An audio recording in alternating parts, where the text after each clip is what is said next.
Allah il nous dit dans un verset, ceux-là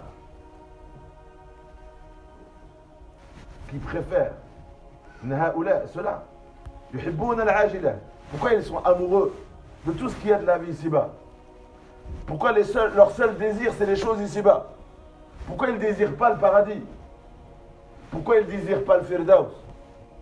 Pourquoi ils ne désirent pas toutes ces actions qui vont leur faire gagner le Firdaus? Pourquoi ils désirent plutôt des plaisirs interdits? Parce que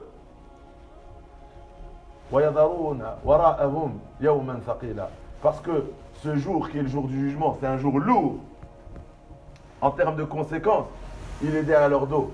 C'est-à-dire quoi? Ils ne le regardent pas. Et c'est une métaphore assez claire pour nous. C'est une métaphore assez claire pour nous. Tu désires tout ce que tu vois. Dès que tu vois quelque chose, tu désires cette chose. Parce que tu vois rien d'autre.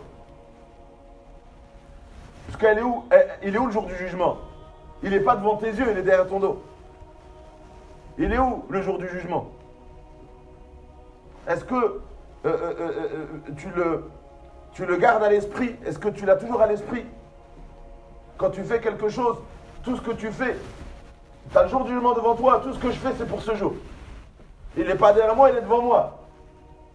Du coup, ce qui est devant moi ne peut pas me distraire, parce que lui aussi il est devant moi. Tout ce que je fais, tout ce que j'utilise, c'est pour ce jour-là. C'est un jour lourd de conséquences. Et j'ai la certitude que ce jour arrivera, que je serai debout devant Allah Azza wa Jal. J'ai la certitude qu'il y a la tombe et qu'il se passe beaucoup de choses dans la tombe et que je dois me préparer pour les questions de la tombe, me préparer pour les conséquences qu'il y a dans la tombe. Donc, est-ce que c'est devant moi? C'est devant moi. C'est ça, se rappeler, le dhikr, se rappeler, c'est garder à l'esprit. Cette image, je ne dois jamais le mettre derrière mon dos. Parce que tu ne peux que tomber amoureux de dunya si tu oublies l'au-delà. Et vous savez, oublier l'au-delà. Être distrait par dunya de l'au-delà, ne plus y penser. On n'est plus préoccupé. On n'est pas du tout préoccupé par ce qui va se passer le jour où on va mourir. On n'est même pas préoccupé. Est-ce qu'on est prêt ou pas à quitter ce monde? Sachant qu'elle va venir soudainement. Est-ce qu'on est prêt? Je ne suis même pas préoccupé de savoir est-ce que je suis prêt ou je ne suis pas prêt. Je ne suis même pas préoccupé de savoir ce qui va se passer quand on va m'enterrer.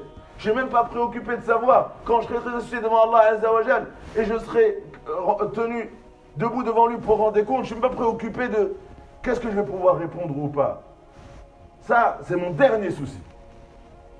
Moi, mon souci, c'est ce que je vais faire la semaine prochaine.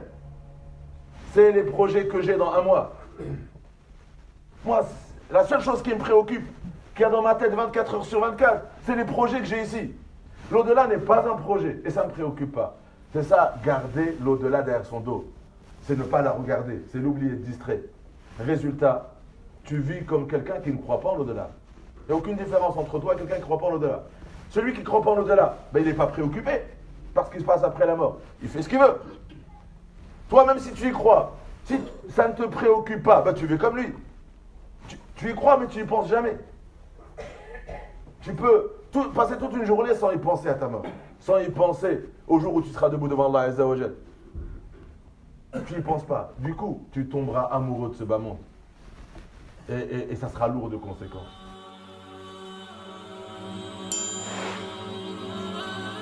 Celui qui est au service de son frère, Allah Azza wa Jal sera son service.